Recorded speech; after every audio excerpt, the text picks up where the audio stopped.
Has your philosophy on the run game changed at all since you've been here? Is it still a priority to establish that and have that be a focal point of the Yes. offense? Yes, we're not deviating off our plan with that, right? Like we said from the day that we got here, in a multitude of fashions, our belief in the run game and how it builds toughness in the team, right? It helps our defense, right? It helps controls the line of scrimmage for us. And there's a multitude of ways how to try to run the football.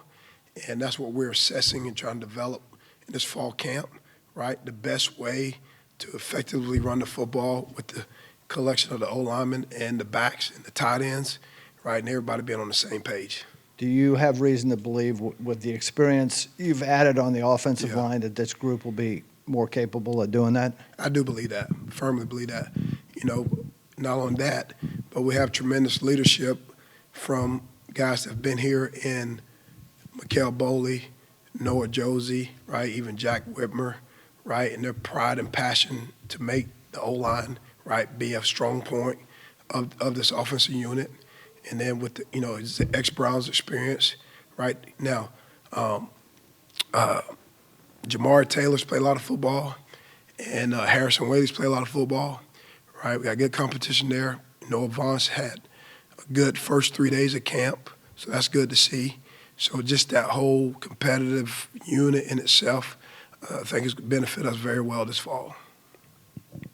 At North Texas, Chandler really distributed the football to a Yeah. bunch of different receivers. I think he Yeah. had five guys with 25-plus catches, 5 guys with over 300 yards receiving. Is that beneficial as a coordinator when your Yeah. quarterback's not afraid to throw the ball to a bunch Yeah. of different receivers? No, not at all. And, if we become the offense I believe we're capable of, like, we should be able to run the ball very effectively, but also be able to throw the ball effectively as well, because that's championship caliber offense, right? Not to be just one-dimensional. And, with this fall camp and the bodies and the possibilities we have at the receiver position as well as in the tight end room, is that foreseeable to have that kind of distribution across? I hope so. The last couple of years we've had some larger numbers per se, for lack of better words, like with Malik Washington, and things like that, because the receiver depth just wasn't there like we believe we have now. Do you think that could keep all the receivers bought in, even if Yeah. they're not being the 1,000-yard guy? One of the things we talk about is, right, the ball finds the open guy, right? So everyone should be running the play with the intention that the ball is coming to them, right? It's the quarterback's right job to make the right decision based on what the defense is doing to get the ball into the open guy.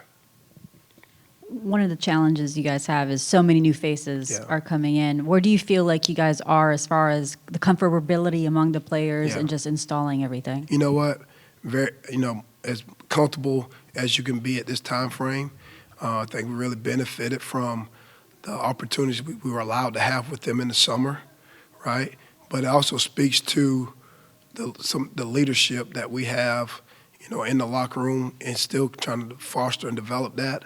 But the guys that came in, right, built the right fibers, right, integrated into this locker room to where that leadership, right, and the comfortability of everybody's invested into becoming the best team we possibly can be. I know the new guys kind of get all the headlines because they're new faces, but when you look at the nucleus of the team, you have some of the guys, like you said, veteran leaders like Mikael Boley, Xavier Brown. How much has that helped you guys when you have those guys that you've been in the system for a while? I tell you, the biggest thing is help. Again, as we, going back into December, January, as we were kind of reconstructing our roster, and even in the spring, right? If you look at recent data in the landscape of college football, there's people who've had success doing that, and there's teams that haven't had success. And in this profession, right, you got colleagues across everywhere.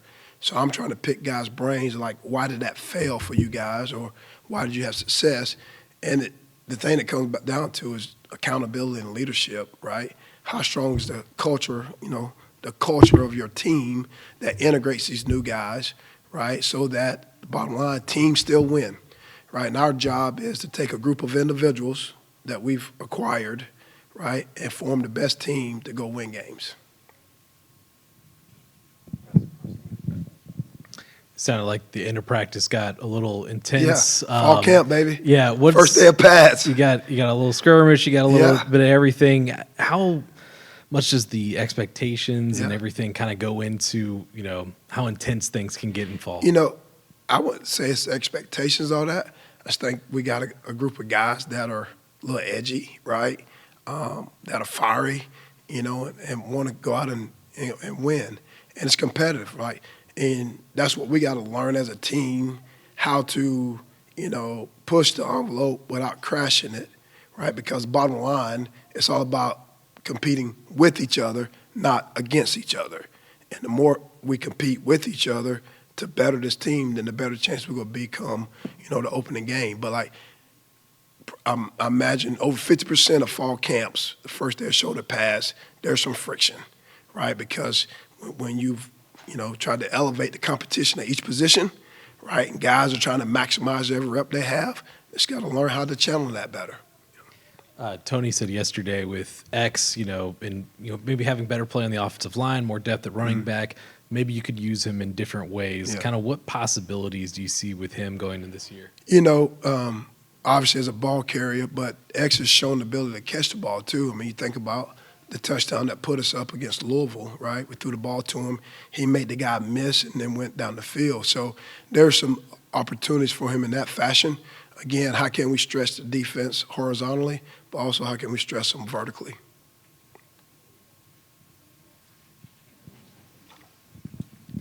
One thing that stands out is the bodies in the O-line for Yeah. you guys. Got a lot of depth there. What's the competition like there right now, and who's going to keep catching your eye? Yeah. Just starting with the guys of our own, before we talk about the new additions, it's just been refreshing that Noah, Josie, and Mikael Boley are out there kind of getting resynchronized on the left side, right? And then for Ben York is a young kid that we feel really excited about, who had a really good spring, and he's kind of picked off in these first 3 days where he left off there with his body and just the physicality of it. Jack Whitmer had a really good practice yesterday. Obviously, I haven't watched the tape yet today, but I thought Jack Whitmer had a really good practice yesterday, from that group of guys, right? And then to have Drake Metcalf out there, right? Because Drake, prior to his injury, has shown us he has the ability, right, to be a high-caliber ACC player. So to get him back out there and get his rust off of him, and he started to have more confidence in what he's doing. And then with a couple of these, Ethan Sipe, right, who missed last year because he broke his foot, to have him, in there at the guard position battling, right, with those guys. And then when you add in like a Tyshawn Wyatt, a Kevin Wigginton to help compete on the inside, right, we know Brady Wilson in there at center, right, Grant Ellinger missed spring ball, so to have him back and just for him to learn from Brady. Brady is a pro, right, the ultimate pro in the college terms, right, from the way he handles his thing and the ball player is and smart. And then with these tackles, right, to get the chance to be able to solidify, our right side with our tackles and guards, right, and then have some competitive depth over at the left side and see where that goes with David Wallabaugh and Mikael Boley and all these guys. So, that's our charge, right, to find out, here pretty soon, what is that top, 10 guys or 12 guys like to enter into the season. And then within that group, what's the best combination, right, to start the game off with. And then what's the roles of everyone, what's the rotation. So that's the beauty of fall camp, and especially right now. There's no class, right, there's no distractions, so we can really sink our teeth into football. McKeelan, we saw him out there with a brace. Is he going to be a long-term injury? What's that punt competition look like right I tackle? have no idea about that. That would be a Coach Elliott question. And what's the competition like at right tackle? Oh, so you have McKeelan, right, Wallace Unamba, right, Ben York can float both sides, Jack Whitmer can float both sides, right, Tyshawn Wyatt is a flex guy as a guard tackle. So, we got some pieces to kind of, and the good thing is they're having to block some good guys on the defensive side too. So you get a real kind of evaluation of who they are, who we are, as we go through training camp. You mentioned that you had maybe more numbers at wide receiver than in the past 3 years. Yeah. How are those guys fitting in, and what looks promising to you so far? Yeah, as we had our review, right, that wide receiver group, and watch them throughout the summer as they were hanging with each other, working together, right? Extra work in the indoor catching balls or just hanging out. So I think their comfort with each other, their camaraderie, right? And then, you got guys like a Tyler Coleman who had flash in fall camp and then sustained an injury, right? Cam Courtney going into his second year has some flexibility to play the slot and our Z receiver, right? Darren Harrison's another guy who has that flexibility. Eli Wood is a guy that's been productive for us and has earned some work there to go along with Jamal and Jaden Thomas, right? Andre Green, right? Dylan Newton-Short being here early, right? Josiah Abdullah being here early, gave those kids an advantage. So when you look at that pool, right now, as long as they can stay away from the soft tissue, right, we get a chance to, one, stay fresh as best we can, but get them reps, right, so that they're working with Chandler, they're working with Danny, and the guys that'll be playing with us. So just from a top down, we just feel like, coming into it, we feel like we have 8 guys that we can, okay, what is that 6-man rotation, here at the start of the season, but knowing everybody's got to be available because those guys got to play special teams as well. Cam Ross has a lot of experience from his time Yes. at UConn and then at JMU last Yes. year. What do you see in him that maybe gives you guys something different than what you had last year? First of all, his maturity, right? He's a kind of a no-nonsense kind of guy, but he's not tightly wound, right? He's on top of his stuff. He's learned the offense. It gives us the ability to move him around. And obviously he has a trait, right, which is speed, right? But he also can catch the football. And then he should be able to bring something to us in the special teams realm as a returner. So he's been great to have around. Andre Green, Coach Yep. Mims said that he's seen him change and take a step forward. What have you seen from him? Physical confidence, athletic confidence. When Dre came in, he experienced some little injuries or type things. He really fully trusted our strength and conditioning, our sports med, and his body, right, develop and change. He doesn't have those little knacks at injuries that may have sidelined him a little bit. So I think his physical development, his physical toughness, his mental toughness, he's a very powerful young man, and he's going to play a role for us this year. You've mentioned a lot of guys in that slot Yeah. position. What do you want to see from all those guys Yeah. to kind of differentiate themselves to get Yeah. that playing time? No, my message has been to those guys is consistency and discipline, right? So if we take that approach of being consistent in my details and my execution and, discipline and doing that, then I think the competition itself would take care of itself, if that makes sense. Yep.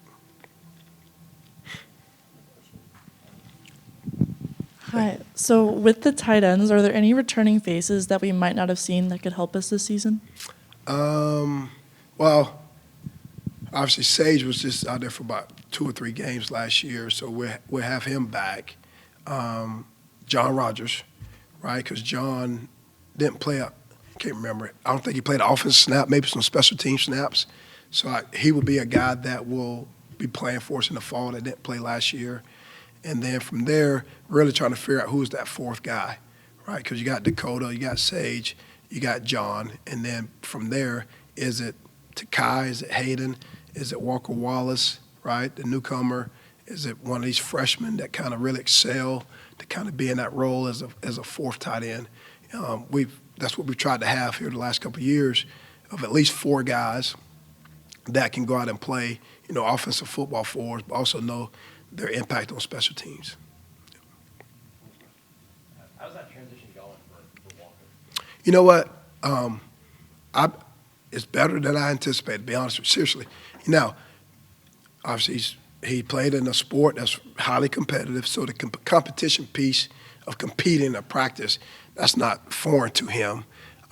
Very smart guy, not to be expected, right, coming from Cornell, but smart guy, but he understands football. He's got a football understanding, so I think that's helped him to be able to transition probably faster than we anticipated. And now it's really truly about figuring out what role can he play, right, this season that helps us, not just to be a courtesy role, but really to be able to help us win games.